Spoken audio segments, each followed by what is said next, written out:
fiscal del país. ¿Por qué el gobierno la llama ley de inversión social? El gobierno no quiere poner en evidencia los aspectos tributarios, sino que quiere insistir más en los temas relacionados con el gasto.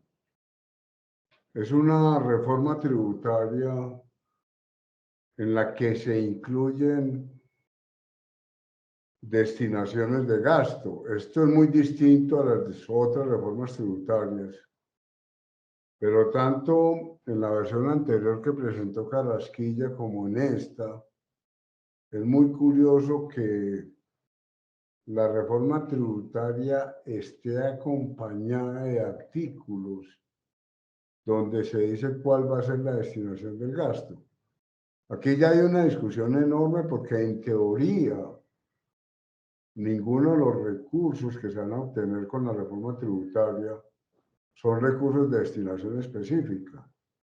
Entonces no tiene ningún sentido amarrarlos desde la ley y no tiene ningún sentido decir que si se obtienen estos recursos tributarios se van a gastar en esto. Porque sencillamente esa no es la lógica de las reformas tributarias.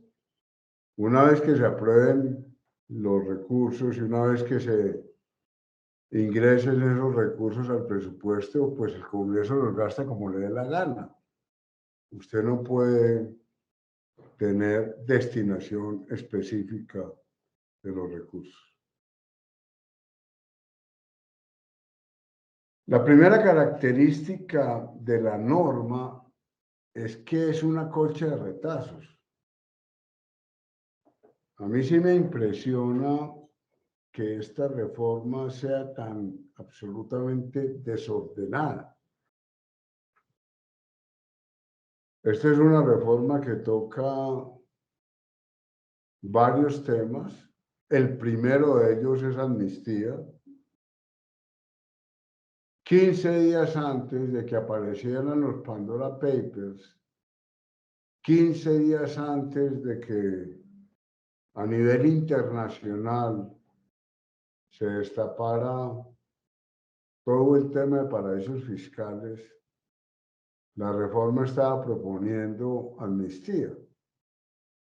Y es una amnistía muy bondadosa. Yo no puedo decir que ya se sabía lo que iba a pasar, pero el director de la DIAN Junco termina investigado o termina señalado en los Pandora Papers y 15 días antes, el primer artículo de la reforma tributaria, el primero, es amnistía tributaria. Entonces sabían ya que venía la publicación de los Pandora Papers, yo no sé, de todas maneras, la sanción es absolutamente ridícula. La sanción apenas es el 17%. Entonces el mejor negocio sigue siendo ocultar la plata en paraísos fiscales y si a usted lo descubren, pues paga una sanción del 17%, que es una sanción absolutamente ridícula. Entonces el primer artículo es la amnistía tributaria. Y vienen otra serie de artículos sobre temas muy diversos.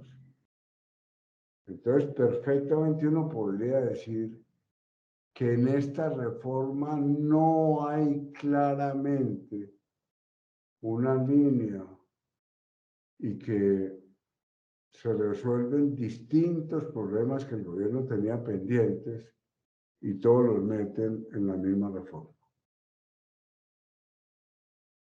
Entonces, el primer punto que me parece importante es insistir en que no puede haber destinación específica.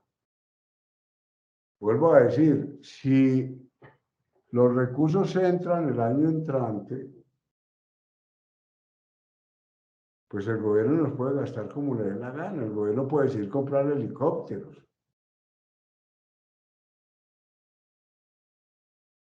Usted no puede amarrar los recursos. Y vuelvo a decir, tanto esta norma como la versión anterior de Carrasquilla introducen gasto social como si los ingresos que se fueran a obtener de la reforma tributaria necesariamente van para ese gasto social. Eso no tiene nada que ver. Es una especie de gancho populista. Si aprueban la reforma, entonces vamos a incrementar el gasto social. Pero esa relación de causalidad no es cierta, porque perfectamente los mayores recursos se pueden ir para financiar lo que en su momento el Congreso considere conveniente, sobre lo que la nueva ley de presupuesto considere conveniente. Y los recursos se pueden ir perfectamente para comprar aviones de guerra. ¿Por qué? Por una razón elemental, porque no puede haber recursos con destinación específica.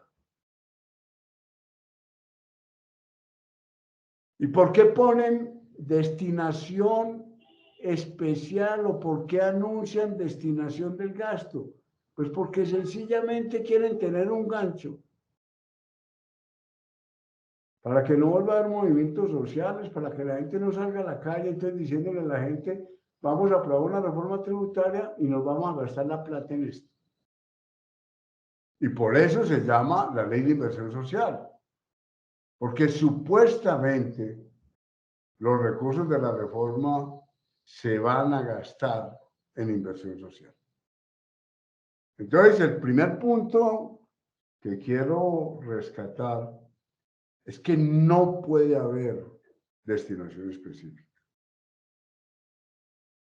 Y cuando uno lee los objetivos de la reforma, pues se encuentra que son absolutamente diversos. ¿Qué dice en la ley? Que se busca adoptar un conjunto de medidas de política fiscal que operan de forma articulada. Yo no creo que haya articulación entre las distintas dimensiones de la ley, entre los diferentes aspectos de la ley. Yo creo que es muy desordenada. Y entonces se tratan temas de gasto, austeridad, eficiencia del Estado, lucha contra la evasión, aumento de los ingresos, sostenibilidad fiscal, fortalecimiento del gasto, reactivación económica, protección a la población más vulnerable, preservación del tejido social y afianzar la credibilidad en las finanzas públicas. Sencillamente, una ley no puede conseguir todo esto al mismo tiempo. No se puede conseguir todo esto al mismo tiempo. Inclusive, uno podría decir que hay objetivos que son contradictorios. Si usted quiere proteger a la población vulnerable o si usted quiere fortalecer el gasto social, pues no puede hablar de austeridad. Si usted quiere fortalecer el gasto social, no puede decir que la norma va a disminuir el tamaño del Estado y va a disminuir el tamaño del gasto público, precisamente porque usted está diciendo que va a fortalecer el gasto social. Entonces no es compatible el objetivo de austeridad, por el objetivo de fortalecer el gasto social. Si usted quiere fortalecer el gasto social, no puede decir que la norma va a disminuir el tamaño del Estado y va a disminuir el tamaño del gasto público, precisamente porque usted está diciendo que va a fortalecer el gasto social. Entonces no es compatible el objetivo de austeridad con el objetivo de fortalecer el gasto social. Si usted quiere reactivar la economía, tiene que gastar más. Si un Estado quiere reactivar la economía, necesariamente tiene que gastar más. Entonces uno podría sacar la conclusión clarísima de que no hay relación entre los objetivos, entre ellos, y además no hay ninguna relación entre los objetivos y los instrumentos. Hay entonces dos tipos de asimetría. Una primera asimetría, no hay relación entre los objetivos. Y segunda asimetría, no hay relación entre los objetivos y los instrumentos. Si el objetivo es reactivar la economía, el instrumento tiene que ser incrementar el gasto público. Usted no puede reactivar la economía sin incrementar el gasto público. Entonces, entre estos objetivos no hay articulación y además no hay articulación entre el objetivo y el instrumento que se usa. Realmente el único tema tributario, si ustedes quieren, es el aumento de la tarifa a las personas jurídicas. A las empresas se les sube la tarifa del impuesto a la renta. A mi modo de ver, casi que este es el único aspecto realmente tributario de la ley. La ANDI y los empresarios dijeron, estamos dispuestos a pagar la misma tarifa que pagábamos antes de la anterior ley de Carrasquilla. Estamos dispuestos a mantener la tarifa del impuesto a la renta que teníamos antes. Y entonces el gobierno vuelve a subir el impuesto a las personas jurídicas, a las empresas. En esta norma ya no hay ninguna tarifa a personas naturales, ya no se amplía la base. La reforma de Carrasquilla pretendía que personas de menores ingresos empezaran a pagar impuestos. Ya con esta nueva tarifa, con esta nueva reforma, no se aumenta la base de personas naturales, tampoco se tocan las pensiones, tampoco se toca el IVA. Es decir, el movimiento social tuvo como consecuencia que claramente el gobierno no volviera a mencionar temas tan sensibles como el IVA, como la ampliación de la base tributaria para las personas de menores ingresos,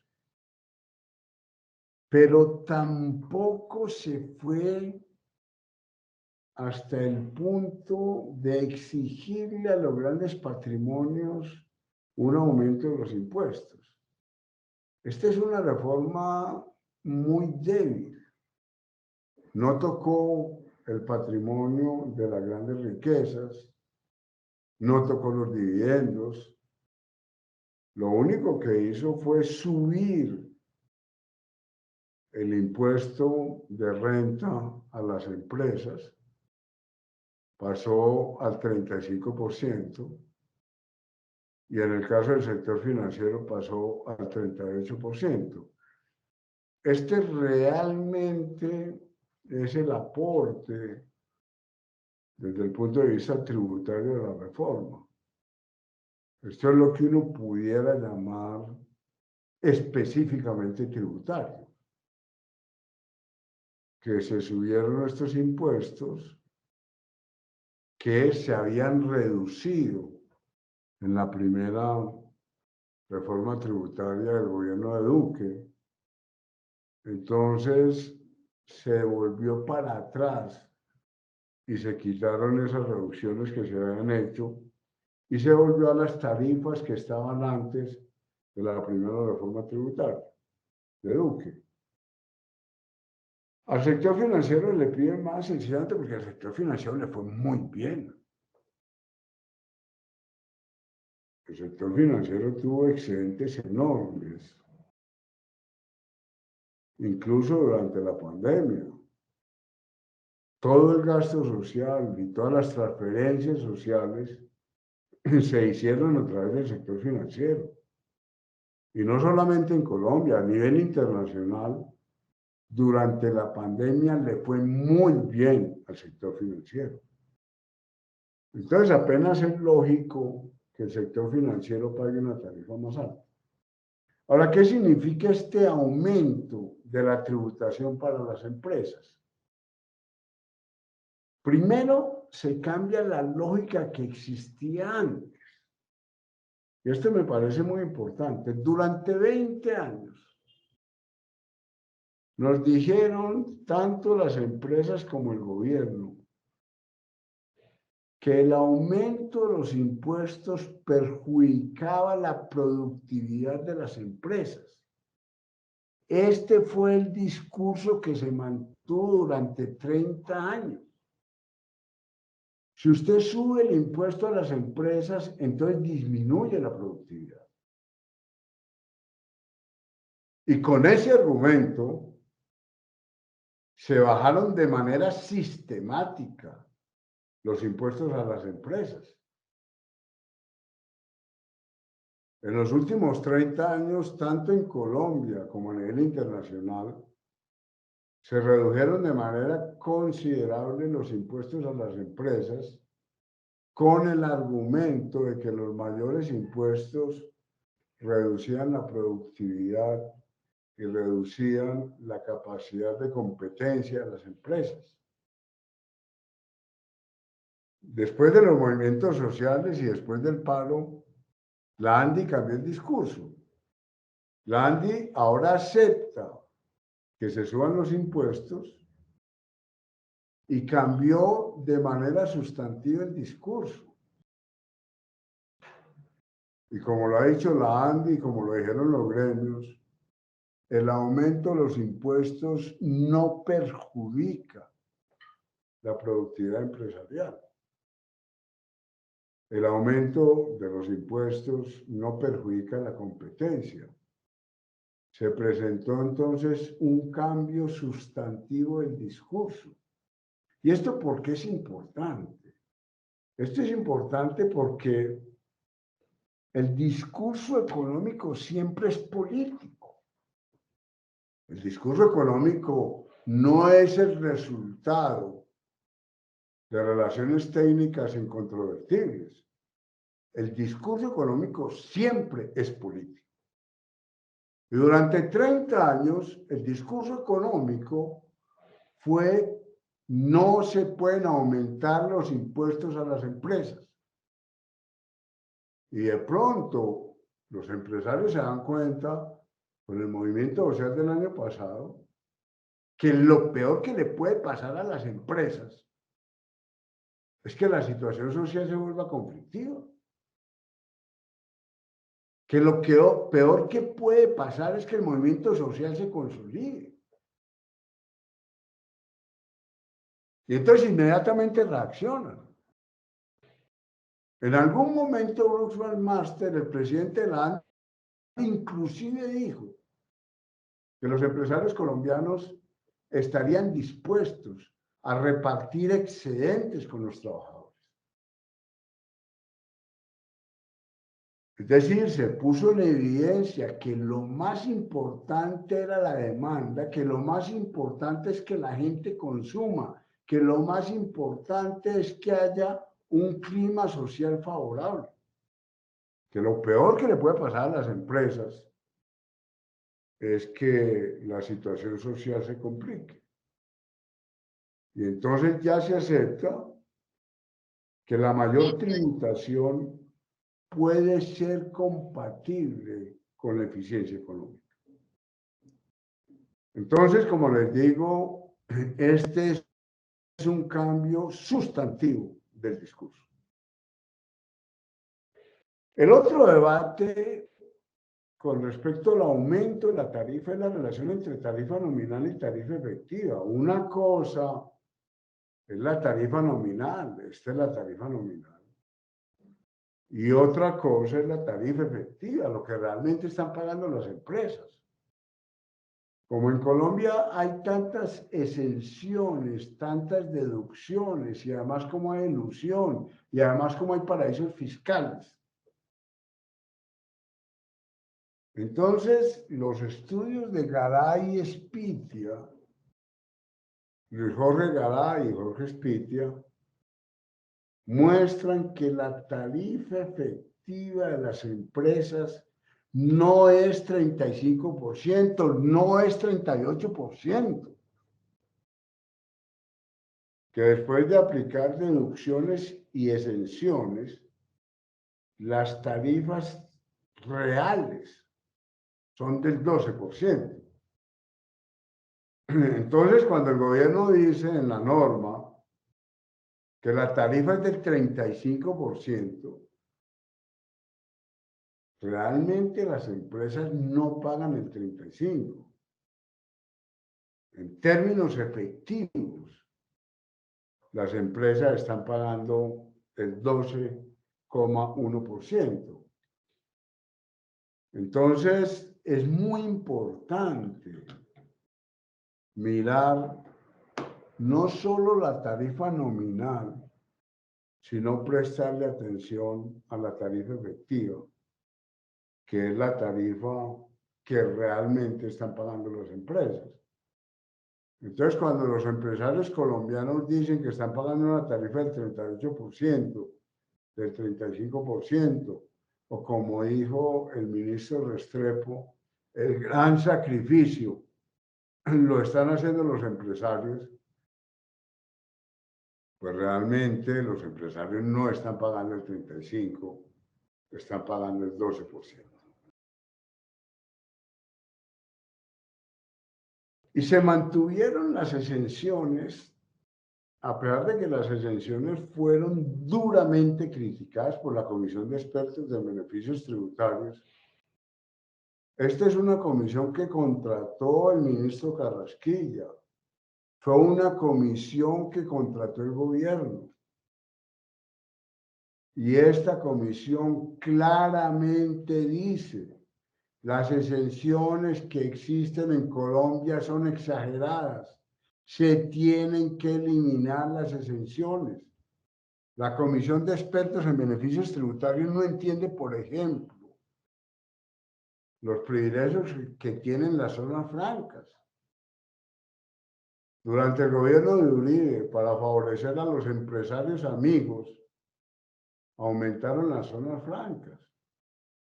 En el mundo, las zonas francas son zonas para exportación. Las zonas francas, por su misma naturaleza a nivel internacional, son zonas con un tratamiento tributario especial porque están exportando y porque están generando divisas. Pero en Colombia aumentamos el número de zonas francas simplemente para entregarle gabelas tributarias a los amigos del gobierno. En ese sentido, tiene una zona franca en Mosquera, Cundinamarca. Una zona franca tiene sentido en Cartagena, o en Buenaventura, o en Cali, porque usted está cerca de los mares y puede exportar. Una zona franca en Mosquera. La zona franca de Mosquera valorizó de manera importantísima los terrenos de Tomás y Jerónimo, los hijos de Uribe. Entonces los hijos de Uribe compran tierra en Mosquera, primero, la compran como tierra rural. Segundo, el municipio amplía el perímetro urbano. Y tercero, los declara zona franca. Mosquera era así. Tomás y Jerónimo compran por aquí, que es zona rural. 20.000 pesos el metro. Mosquera amplía el perímetro urbano. Entonces estas tierras empiezan a ser de expansión urbana.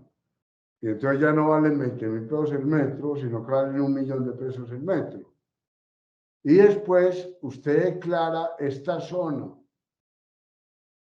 con privilegios tributarios de zona franca y entonces el metro cuadrado ya no vale 1.000.000, sino que el metro cuadrado vale 3 o 4 millones. Entonces Tomás y Jerónimo compran a 20.000 pesos el metro en virtud de la expansión urbana de Mosquera. El metro pasa a 1.000.000 de pesos y en virtud de la declaración de zona franca, el metro pasa a 3, 4 millones de pesos. ¿Por qué una zona franca en Mosquera? Estas entonces son las preguntas que uno se tiene que hacer. La reforma tributaria, a pesar de que la comisión de expertos dijo que las exenciones se deberían quitar, la reforma tributaria no quitó las exenciones. La reforma tributaria mantuvo la mayoría de exenciones a las empresas y mantuvo todos los privilegios tributarios. Entonces, la tarifa nominal del 35 termina siendo, en virtud de las exenciones y deducciones, termina siendo el 12%. Pero el otro punto complicado es, si las empresas tienen que pagar más impuestos, ¿eso se va a reflejar en los precios de los bienes finales? Entonces, como la estructura empresarial de Colombia tiene tantos elementos monopólicos y oligopólicos, es muy probable que quienes terminemos pagando la mayor tarifa del impuesto a las empresas seamos los consumidores. Ya los bancos empezaron a subir la tasa de interés. Los bancos inmediatamente suben la tasa de interés. Entonces nosotros terminamos pagando la reforma tributaria. Y el gobierno tiene la idea, el sueño de la austeridad. Esta es una mentira que los gobiernos permanentemente se están haciendo. La idea de que se puede reducir el gasto público, la idea de que el equilibrio fiscal se consigue reduciendo el gasto público. Y entonces todos los gobiernos, los últimos gobiernos, empiezan a decirse mentiras sobre la necesidad de reducir el gasto público y sobre las medidas de austeridad, que son muy bobas. Son medidas de austeridad que realmente no van a cambiar el gasto público. Esta es la tendencia del gasto público, del gasto del gobierno nacional central como porcentaje del PIB. En esta gráfica están los datos hasta el 2031. La línea roja corresponde a las proyecciones que hace el Ministerio de Hacienda en el marco fiscal del 2020. Cada año el Ministerio de Hacienda tiene que sacar un documento que se llama el marco fiscal de mediano plazo. En el marco fiscal de mediano plazo, el Ministerio de Hacienda se imagina lo que será la política fiscal y la política macro en los 10 años siguientes. Entonces, en el marco fiscal del 2020, se supone que en el 2031 el gasto público se va a reducir al 18,5% del PIB. En el marco fiscal del 2021, es decir, después de la pandemia, esto fue antes de la pandemia, después de la pandemia, se supone que el gasto público se va a reducir no al 18, sino al 19%. Y gran parte de esta reducción se explicaría por la austeridad. A mí este cuadro o esta gráfica me parece absolutamente inaceptable. ¿Por qué? Porque el gasto público en Colombia es muy bajito. 18-19% es un gasto ridículo. Francia tiene un gasto público del 55% del PIB. Alemania tiene un gasto 58% del PIB.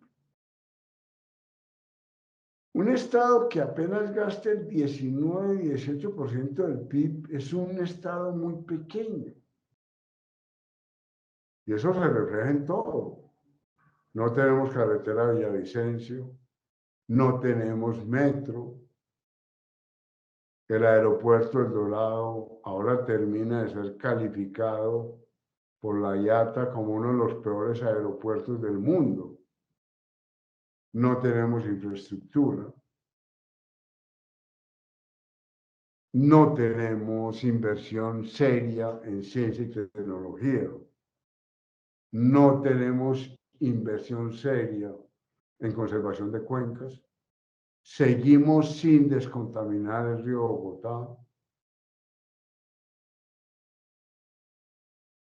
Con 19% de gasto público, sencillamente usted no construye sociedad.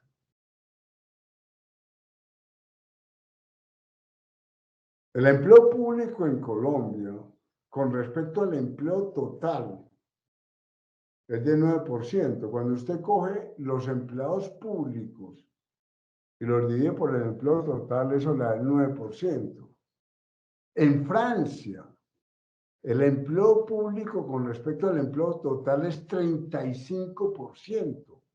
El Estado francés es por lo menos 3 veces el Estado colombiano. Los estados europeos en general tienen un empleo público con respecto al empleo total que anda por el 30-38%. El de nosotros apenas es el 9%, porque este es un gasto absolutamente pequeño, porque este es un estado raquítico.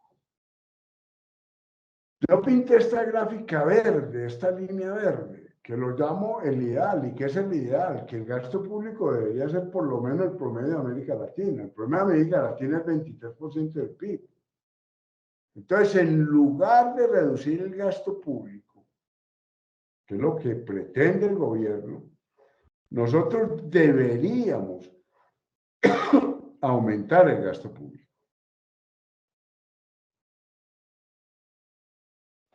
Entonces, la tendencia debería ser completamente contraria a la que tiene el gobierno.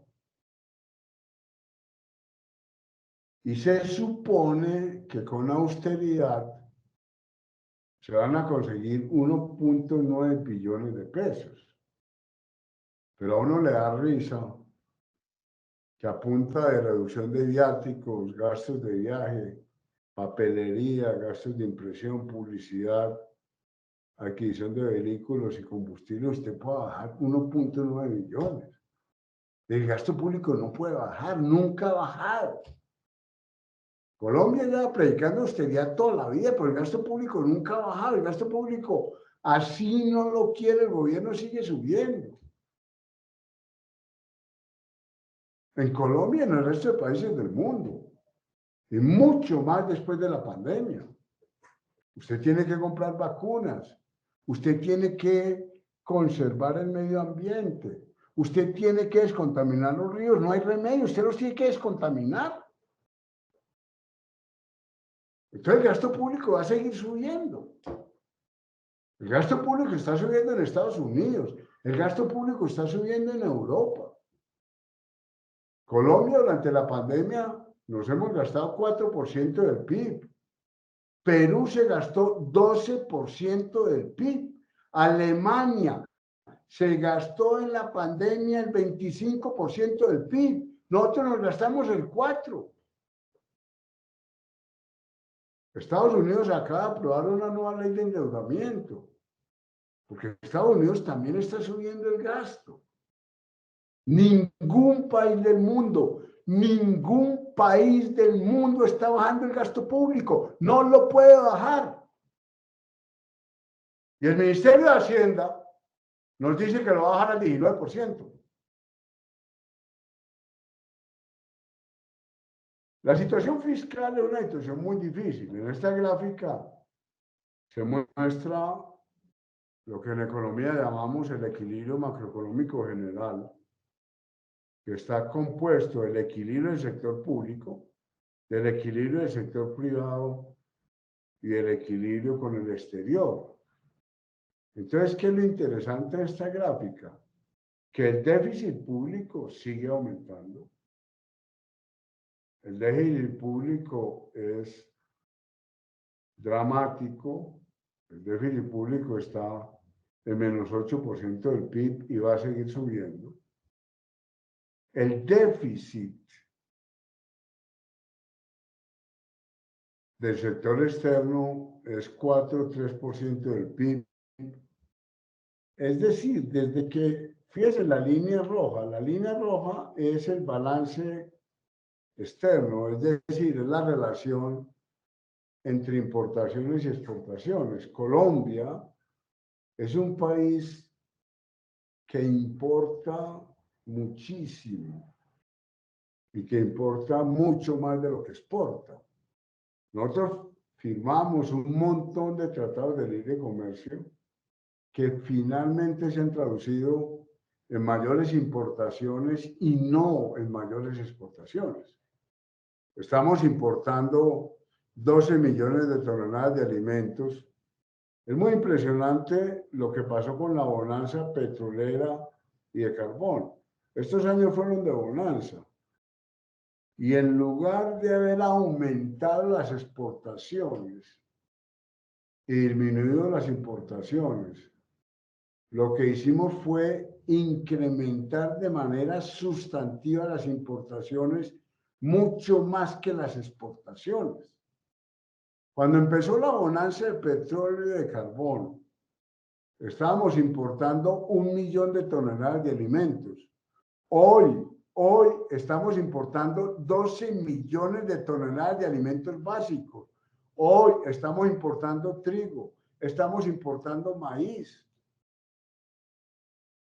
estamos importando papa. ¿Por qué Colombia, que tiene todos los climas que existen en el mundo, está importando alimentos? ¿Por qué estamos importando 12 millones de toneladas de alimentos? Entonces, claro, esa importación de alimentos hace que el déficit externo sea muy importante y que en lugar de tener superávit tengamos un desbalance con el exterior en el que las importaciones son considerablemente mayores que las exportaciones. Otro de los temas que trata la ley, como les digo, esta es una ley muy desordenada, es la financiación del transporte masivo. Colombia pretendió de manera equivocada que Transmilenio, que Transcaribe, que los sistemas de transporte masivo se financiaran con tarifas. Con la pandemia nos dimos cuenta de que es imposible que los sistemas de transporte masivo se financien con tarifas. En ningún país del mundo se financian con tarifas, en ningún país del mundo. En todos los países el transporte masivo es subsidiado. Se financia con impuestos generales. En Santiago de Chile el transporte masivo tiene subsidios del 40%, en Buenos Aires del 60%. El sistema de trenes europeos es subsidiado. Los metros de todas las ciudades del mundo tienen subsidio. Ningún metro del mundo, ninguno se financia con tarifa. Todos necesitan ingresos complementarios de los gobiernos. Por lo menos la ley tributaria, la ley de inversión social reconoce que el transporte masivo se tiene que financiar con impuestos generales. Y la regla fiscal se relaja. ¿Qué es lo que está pasando? Usted tiene un discurso afirmando que va a reducir el gasto público. Pues no lo puede reducir, pero tampoco aumentan los impuestos. Entonces usted lo que tiene cada vez más es un aumento considerable de la deuda pública. La deuda pública sigue creciendo de manera absolutamente exponencial. Y en teoría usted tiene una regla fiscal que le impide que la deuda siga subiendo, pero la deuda va a seguir subiendo porque sencillamente usted no aumenta los impuestos y porque no puede bajar el gasto. Si usted no puede bajar el gasto y no aumenta los impuestos, pues la única forma de cerrar es aumentando la deuda pública. Y entonces, ¿qué hace el gobierno? Pues en la última reforma modifica los indicadores de deuda y se vuelve mucho más laxo. Para las entidades territoriales hay dos definiciones, dos indicadores de deuda. Uno es la sostenibilidad fiscal, que es igual a la relación entre el saldo de la deuda y los ingresos corrientes. Este es el primer indicador, que se llama el indicador de sostenibilidad fiscal. Y el otro indicador es la capacidad de pago. La capacidad de pago es la relación entre los intereses de la deuda y el ahorro corriente. Esta es la capacidad de pago. Estas medidas estaban en 1997 con la ley 358 en 80% para la sostenibilidad fiscal y en 40% para la capacidad de pago.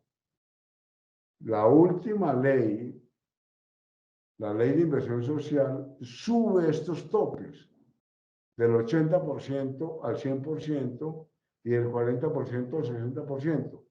En otras palabras, se flexibilizan las exigencias en materia de deuda. En otras palabras, nos volvemos mucho más laxos desde el punto de vista de la deuda. Y al gobierno central se le permite un endeudamiento hasta el 71% del PIB. O sea, se amplía también el cupo o el margen de endeudamiento para el gobierno nacional. Entonces, para las entidades descentralizadas, se pasa en sostenibilidad fiscal del 80 al 100, en capacidad de pago del 40 al 60, para municipios y departamentos. Y para el gobierno nacional, se amplía el cupo de endeudamiento al 71, es decir, hay mucha mayor laxitud fiscal. Esta es la evolución que ha tenido el saldo de deuda. En el 2014 estamos en 39%, ahora vamos en 60%. Y esto sigue subiendo. ¿Y por qué sigue subiendo? Pues otra vez, porque no queremos aumentar los impuestos, porque no queremos tocar a los ricos y porque el gasto público no puede bajar. Entonces, lo único que permite cerrar es el aumento de la deuda pública. ¿Cuál es el problema de esto?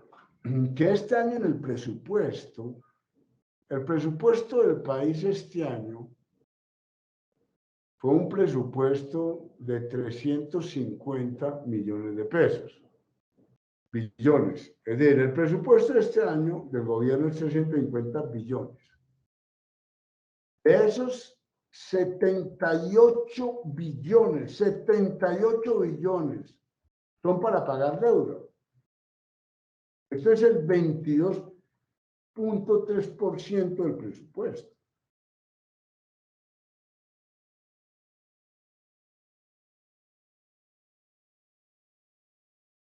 El peso de la deuda es brutal. El segundo componente del presupuesto es educación. que es 49 billones. Es decir, en deuda vamos a gastar en el 2022, en el pago del servicio de la deuda, vamos a pagar 78 billones. Y el segundo con gastos de educación, que son 49 millones. Es decir, casi la cuarta parte del presupuesto se da en pago de deuda.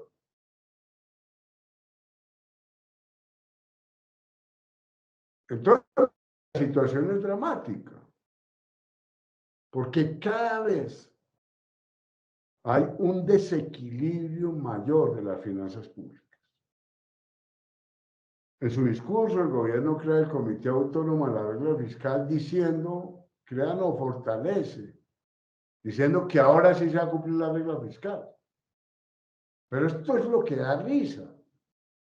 Si no se ha cumplido antes la regla fiscal y la deuda sigue aumentando, ¿por qué ahora sí se va a cumplir con la regla fiscal? Entonces hay un artículo en donde se le vuelve a dar importancia al Comité de la Regla Fiscal y se le vuelven a dar poderes otra vez al Comité de la Regla Fiscal. Pero si la regla fiscal nunca se ha cumplido, ¿por qué se va a cumplir desde ahora? ¿Por qué 3 días sin IVA? Yo no entiendo por qué 3 días sin IVA. De un presupuesto absolutamente frágil. Claro, para el consumidor es muy bueno y para los comerciantes, pero desde el punto de vista fiscal es un desastre.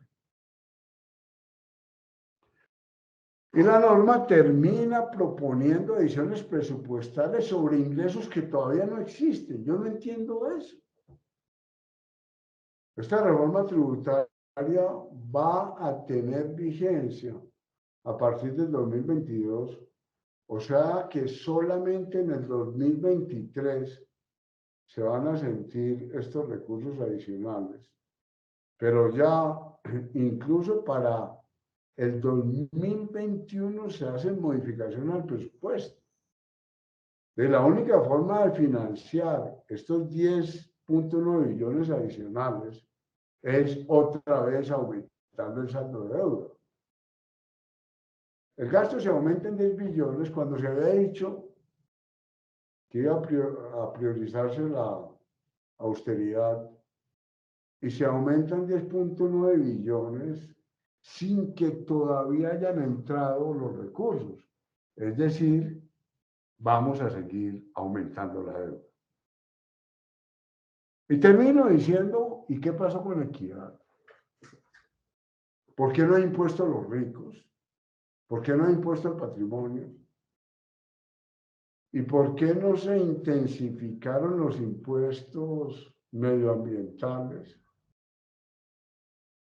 ¿Por qué en la propuesta de Carrasquilla había un aumento de impuestos ambientales? Eso desapareció de la nueva reforma tributaria. No hay ningún impuesto adicional al consumo de carbono. Entonces queda pendiente la equidad, queda pendiente la sostenibilidad y lo peor de todo es que la estructura general del presupuesto es profundamente frágil. Esos entonces son, apreciados colegas, los puntos que me parecen más importantes de la ley tributaria, de la ley de inversión social. Muchas gracias.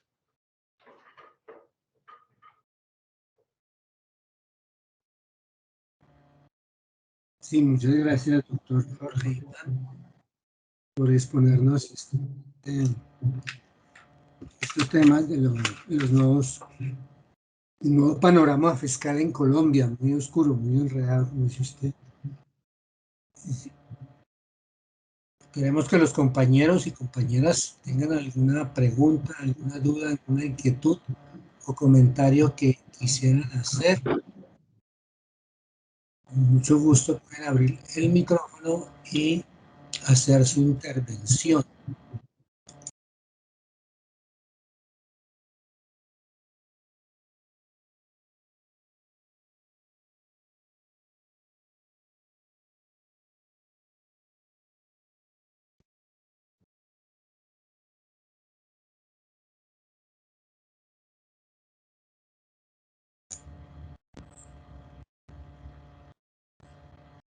Generalmente hay preguntas y el público se demora un poquito por el manejo de los temas virtuales.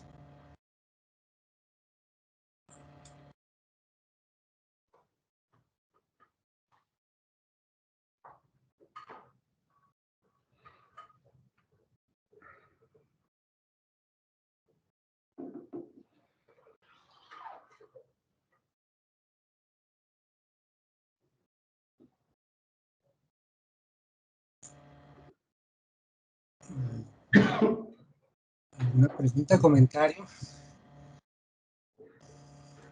por el chat?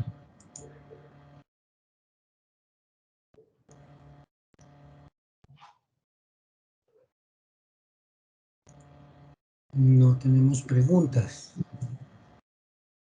Inquietudes, intervenciones, compañeras, compañeros, acerca del futuro que nos prepara con esta reforma tributaria.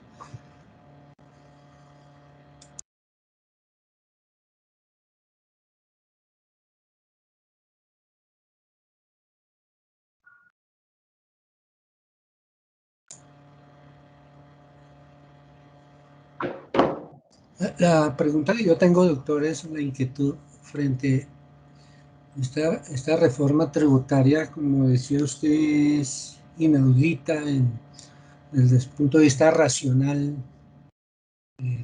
bastante difícil de comprender cómo surge, cómo puede darse una reforma así, pero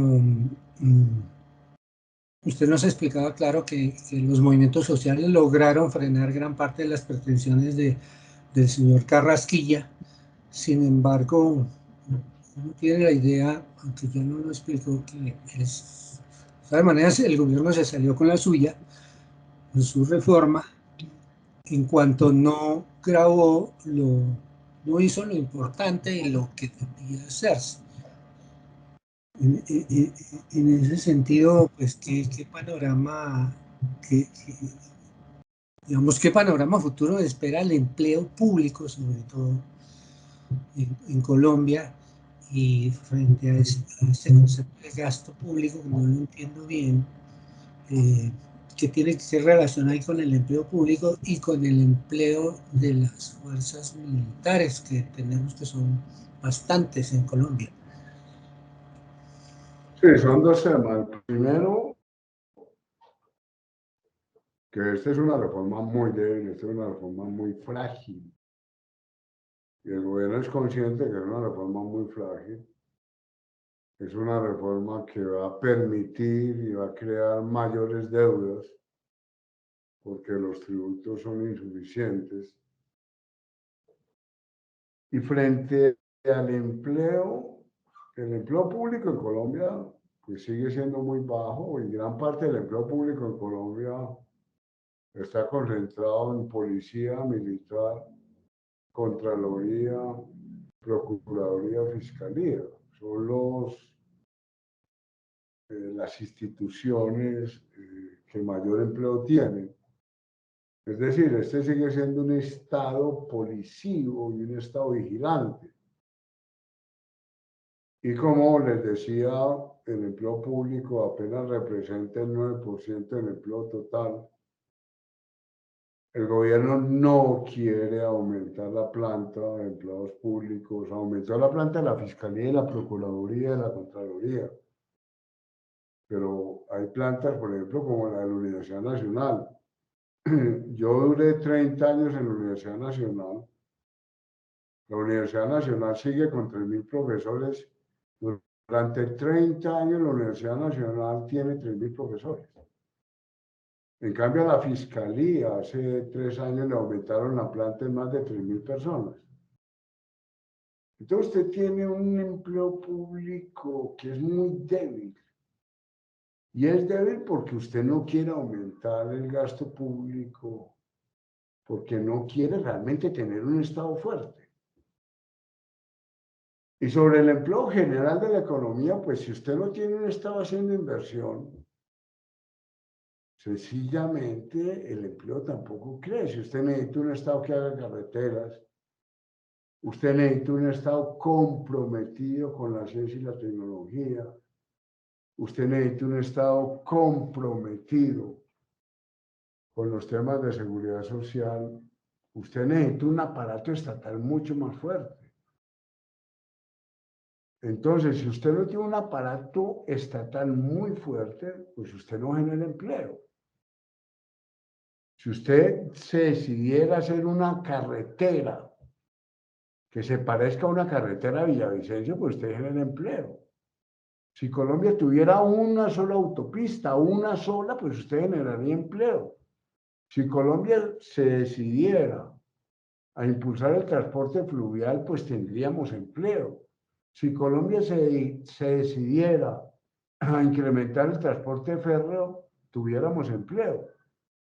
Europa sigue ampliando canales, Europa sigue mejorando el transporte fluvial.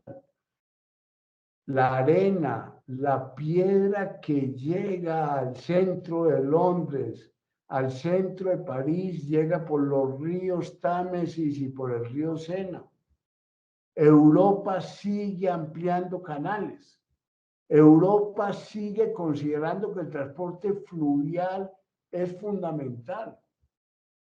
Europa tiene al tren compitiendo con el avión. Muchos vuelos europeos se han eliminado al interior de Europa porque sencillamente el tren de gran velocidad reemplaza al avión y tiene autopistas. Colombia acabó con el transporte fluvial, acabó con el transporte férreo y no tenemos carreteras. Entonces usted no puede generar empleo por un Estado que apenas representa el 19% del PIB. Si usted quiere generar empleo, pues pensemos en estados grandes. Vuelvo a mencionar las cifras. Mientras el gasto público en Colombia es 19% del PIB, el gasto público en Francia es 55% del PIB. Entonces, yo diría, pues si queremos aumentar el empleo, tanto el empleo público como el empleo general de la economía, pues usted necesita gastar más. Y si quiere gastar más sin aumentar la deuda, pues tiene que cobrar impuestos. Pero es que, fíjense, los impuestos prediales rurales son ridículos. Solamente aquí cerca de Bogotá, si usted va a Pulo, usted ve en Apulo fincas de 2.000 millones de pesos, 2.500 millones de pesos, que ni siquiera están pagando prediales al año 2 millones de pesos. Es decir, ni siquiera pagan el 1 por 1000 de predial.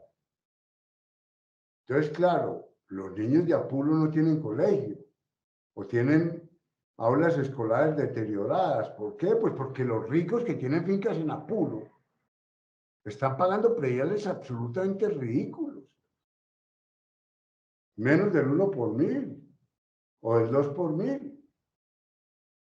Entonces usted tiene que hacer un esfuerzo tributario enorme y ese esfuerzo tributario le permite aumentar el gasto público. Si usted tiene más gasto público, pues arregla los colegios. Si usted arregla los colegios, entonces tiene empleo y si tiene empleo, tiene crecimiento y tiene mejor bienestar de vida. Pero usted necesita que el Estado sea el líder, que el Estado realmente actúe como un emprendedor. Eso no lo puede lograr con un gasto público del 19% del PIB. Esa sería como mi respuesta. Gracias, doctor. ¿Algún compañero o compañera tiene? Yo.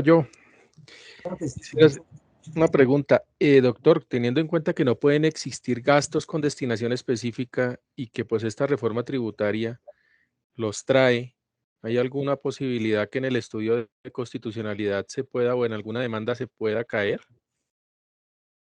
¿O pueda ser declarada inconstitucional, inexequible?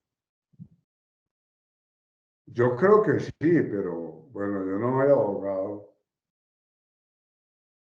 O sea, cuando al final usted introduce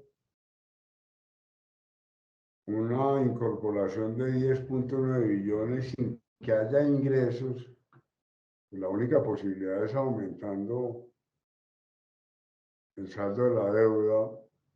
Y yo diría que aquí hay un montón de micos, es decir, ¿qué entiendo yo por un mico? Por un montón de temas que no son tributarios.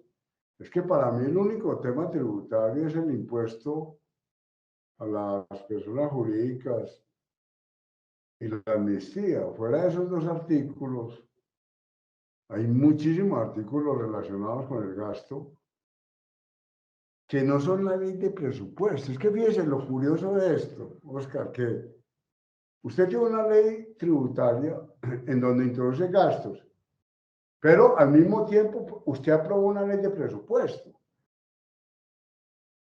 Fíjense que inmediatamente se aprobó esta ley tributaria, aprobamos la ley de presupuesto. Entonces, ¿qué rige la ley de presupuesto? No va a regir el gasto de la ley tributaria. En la ley tributaria metieron unos gastos, pero a los 15 días aprobamos la ley de presupuesto. Entonces, ¿cuál es el gasto que efectivamente se va a hacer? El de la ley de presupuesto, no el que se propuso en la ley tributaria. Entonces, a mí me parece un absurdo, pero fíjese que fue un tema que introdujo Carrasquilla en la versión pasada. Nunca antes en las reformas tributarias había puesto gasto, pero tanto en la reforma fracasada de Carrasquilla como en esta, el mensaje es: si usted me aprueba estos tributos, yo le doy en transferencias sociales tanta plata. Pero realmente entre lo uno y lo otro no hay ninguna relación, porque una vez entren los tributos, que van a entrar solamente en el 2022 y van a ser solamente parte de la ley de presupuesto del 2023, esta reforma tributaria empieza a aplicarse desde enero del 2022. O sea que los nuevos tributos únicamente se pueden introducir en la ley de presupuesto del 2023. En el 2023, cuando se discuta la ley de presupuesto, tenemos otro Congreso. Y ese Congreso puede decir lo que le dé la gana sobre los recursos de esta reforma tributaria. Entonces, para mí esos artículos son simplemente artículos populistas para decirle a la gente: si no me aprueba la reforma, pues no va a tener estos gastos. Y por eso la llaman ley de inversión social. Porque es una ley donde dicen: estos tributos van a tener este gasto, van a tener esta inversión social. Pero lo uno no tiene nada que ver con lo otro. Entonces, desde el punto de vista jurídico, pues yo me imagino que desde la perspectiva constitucional, sin yo ser constitucionalista ni mucho menos, pero a mí me parece que aquí hay varios temas enredados. El tema, por ejemplo, del transporte masivo no tiene nada que ver. El tema de la ampliación del margen de sostenibilidad fiscal y de capacidad de pago, pues son temas de gasto, son temas de deuda, no son gastos de tributación. Entonces yo sí creo que esto puede tener muchos problemas.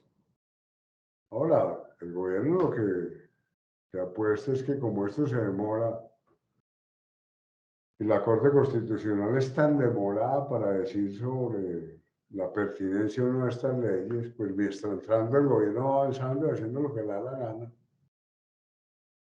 Pero un poco el gancho que se tuvo fue decir la mentira de que estos recursos se iban a gastar en determinados programas sociales. Entonces yo sí creo que esto tiene mucho problema de integración. Si el mico se define, si usted define qué es un mico en una ley, un mico en una ley es tratar un asunto que no es parte integral de la norma. Si esta es una norma tributaria, ¿por qué se pone usted a discutir los márgenes de deuda? ¿Por qué se pone usted a discutir en la norma tributaria el coste de los programas sociales? ¿Por qué se pone a discutir en una norma tributaria las tarifas de los sistemas masivos de transporte? Entonces, todos esos serían micos, en el sentido de que no corresponden al eje central de la norma.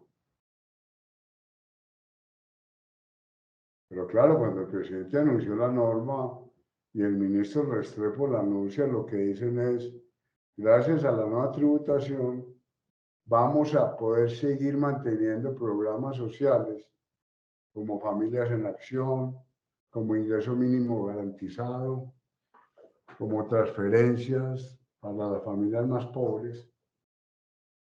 Esa es un poco la mentira o el gancho con el que se le dice, sobre todo a la ciudadanía, no salga a la calle porque ya estamos aprobando una ley que va a garantizar, por ejemplo, educación gratuita. Eso no tiene nada que ver. El otro tema que no mencioné aquí es la gratuidad de la educación, que también la metieron aquí. Pero ya la nacional tiene gratuidad, ya la distrital tiene gratuidad, ya la del Atlántico tiene gratuidad, o por lo menos tiene tarifas muy bajitas. Entonces, al introducir esa norma de gasto, vamos a reducir las tarifas, las matrículas, pues eso no tiene que ver con una reforma tributaria.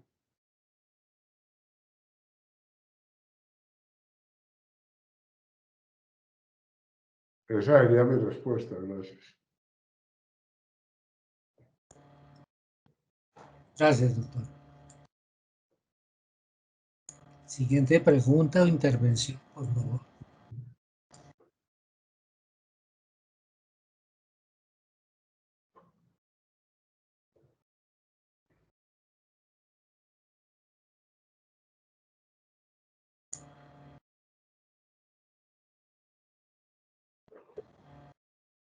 Sí, adelante.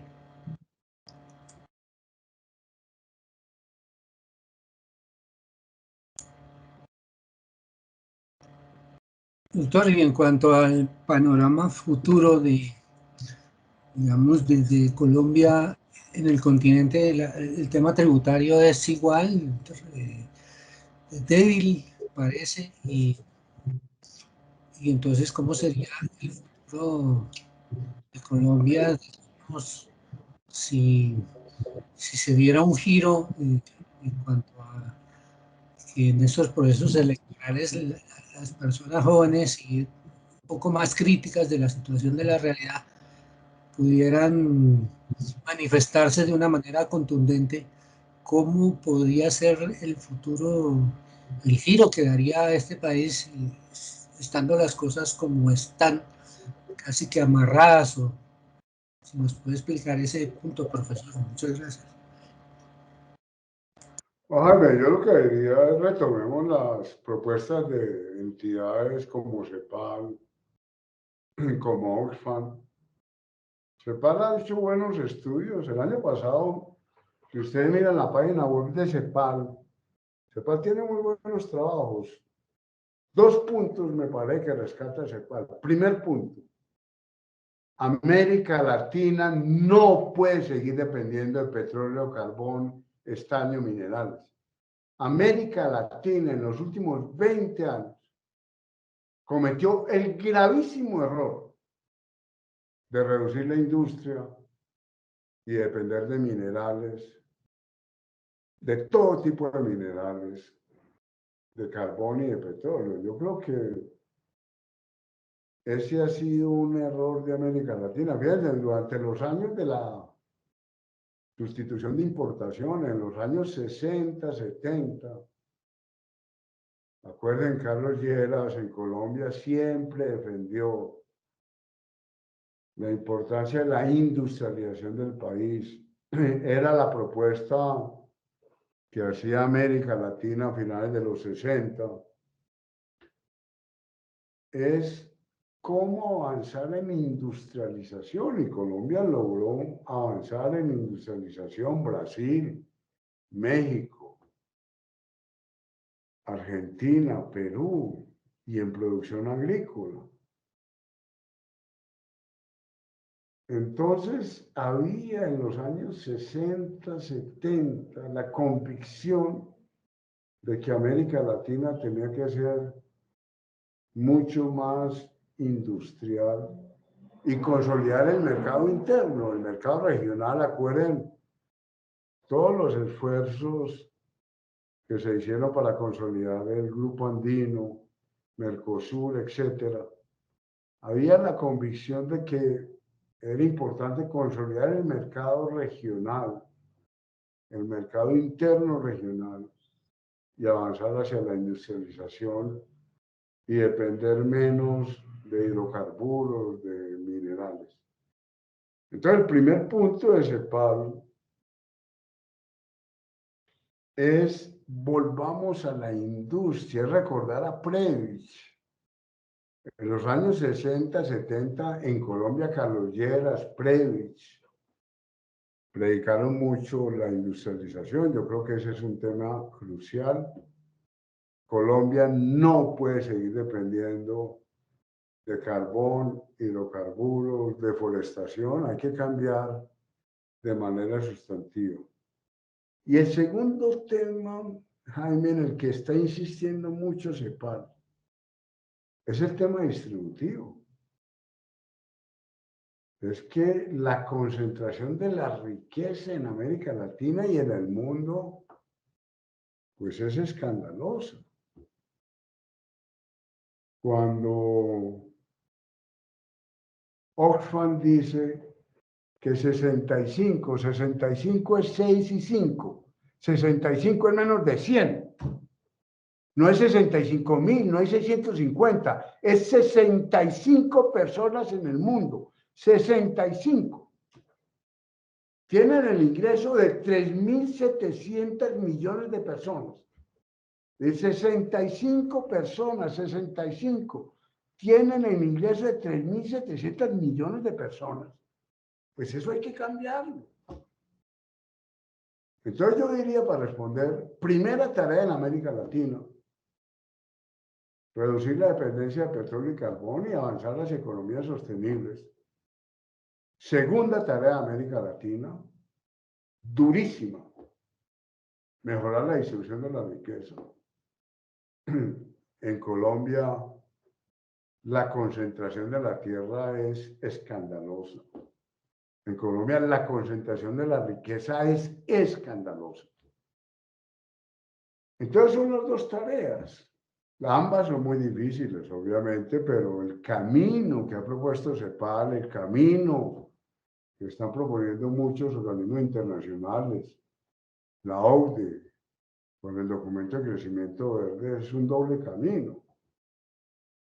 Dependamos menos de petróleo y carbón y mejoremos la distribución de la riqueza de forma radical. Es que la concentración es abrumadora. Estados Unidos ya está preocupado, Biden está muy preocupado.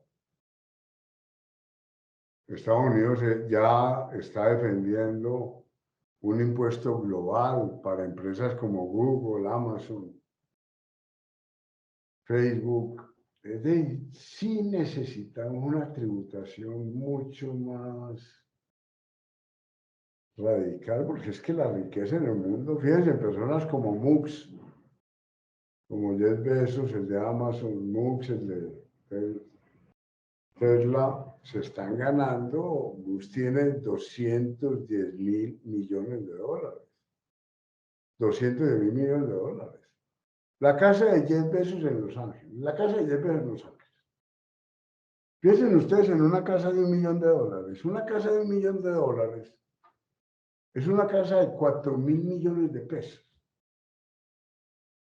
de $1 millón. Una casa de $2 millones es una casa de 8.000 millones de pesos. O sea, yo no conozco una casa de 8.000 millones de pesos. Una casa de $3 millones es una casa de 12.000 millones de pesos. La casa de Jeff Bezos en Los Ángeles vale $100 millones. Entonces todo eso es loco, loco. Messi no es la persona más rica del mundo. Messi no está entre los ricos del mundo. Messi no es de los ricos del mundo. Pero con el contrato nuevo que acaba de hacer Messi, Messi se va a ganar 15 millones de pesos hora. 15 millones de pesos hora. Es decir, en un día de 8 horas, Messi se va a ganar 120 millones de pesos. Por día, por día. 15 millones de pesos hora. Y Messi no es rico. En las estadísticas del mundo, Messi no está entre los ricos. Entonces usted tiene unas distribuciones del ingreso absolutamente locas. Entonces lo que dice América Latina, avancemos en esos dos temas. Industria, menor dependencia de petróleo y carbón y el tema distributivo. Entonces yo diría que esos son los dos grandes objetivos que debería tener una nueva política económica en América Latina. Pero para eso usted necesita pelear con los grandes ricos. Es que nosotros sabemos lo que eso significa en Colombia. El asesinato de líderes sociales es un problema de tierra. Es un problema de concentración de la tierra. Es un problema pavoroso de grandes terratenientes y de grandes concentraciones de tierra.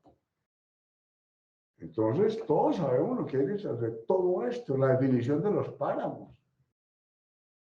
Si usted define un páramo, pues se tiene que enfrentar a un montón de gente. La conservación de las reservas amazónicas, etcétera, pues eso no es un tema de poesía ni de estética ambiental, es un tema de vida o muerte. Si usted lucha contra la deforestación del Amazonas o el atrato, pues sencillamente lo matan, lo matan. Entonces el tema de recuperar la economía ambiental y reducir la dependencia de petróleo y carbón, de evitar la deforestación, pues es una agenda en América Latina muy difícil, muy difícil. Pero esos son los dos puntos. Economía sostenible, industrial y segundo, distribución de la riqueza.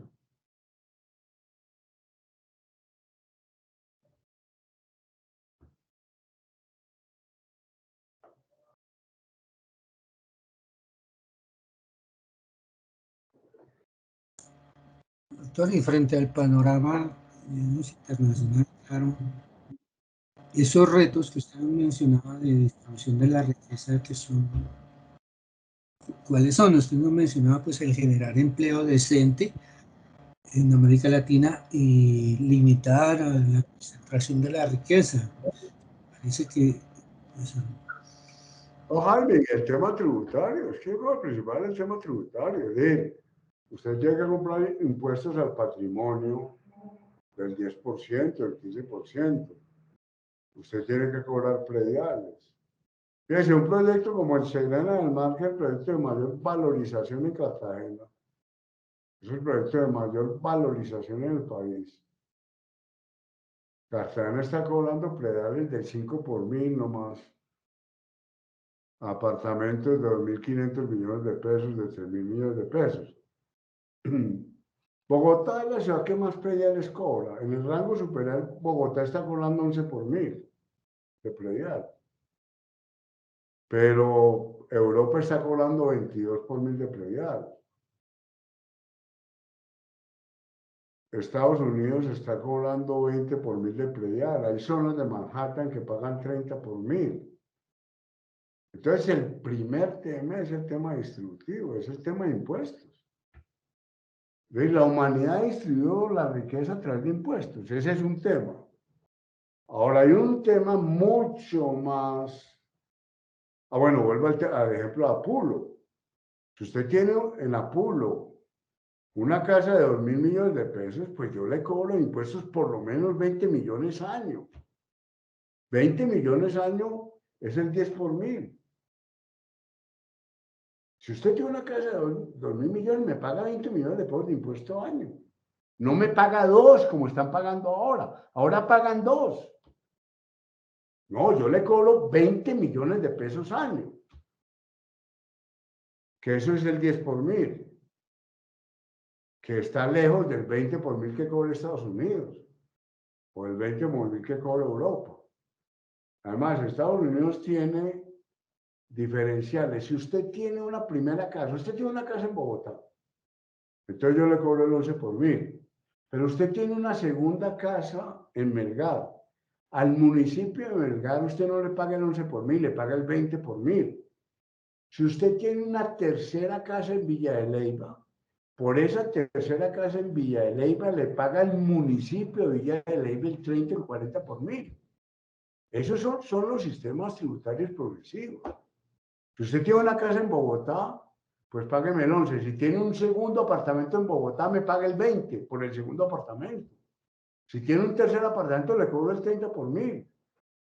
Si usted tiene una finca en los valles de Sinú y San Jorge, en los que tiene una sola vaca por hectárea, pues yo le cobro un predial del 30-40 por mil. ¿Por qué? Porque yo no acepto ganadería extensiva. ¿Por qué? Porque los valles de Sinú y San Jorge son los valles más fértiles del país. Entonces yo no le acepto ahí ganadería extensiva. Entonces los mecanismos existen. Ahora, si usted quiere ir más allá de los impuestos, pues Piketty acaba de sacar un libro que vive el socialismo, diciendo obliguemos a las empresas a que distribuyan excedentes. Obliguemos a que las empresas distribuyan parte del excedente entre los trabajadores. Entonces, la humanidad ya ha descubierto cuáles son los mecanismos distributivos. Ahora, lo que pasa es que eso tiene costos políticos enormes y evidentemente hay unos poderes que no van a permitir eso. A no ser que usted tenga unos movimientos sociales muy potentes que lleven a que efectivamente se distribuya la riqueza. Pero en estos temas ya sabemos lo que hay que hacer. Digamos, no son temas en los que no sepamos lo que hay que hacer. Ya sabemos lo que hay que hacer.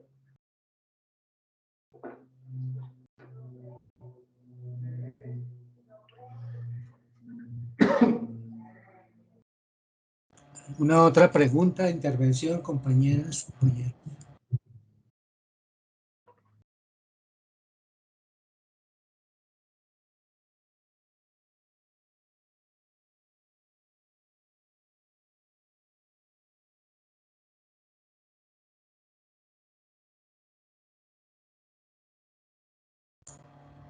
No, no parece que no tenemos más inquietudes, preguntas.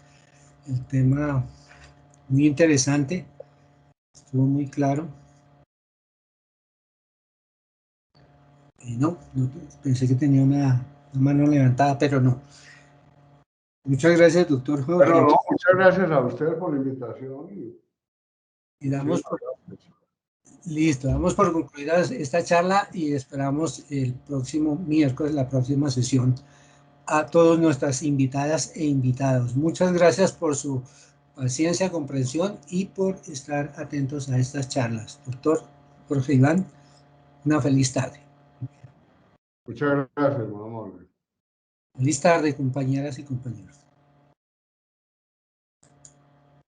Se detiene la grabación.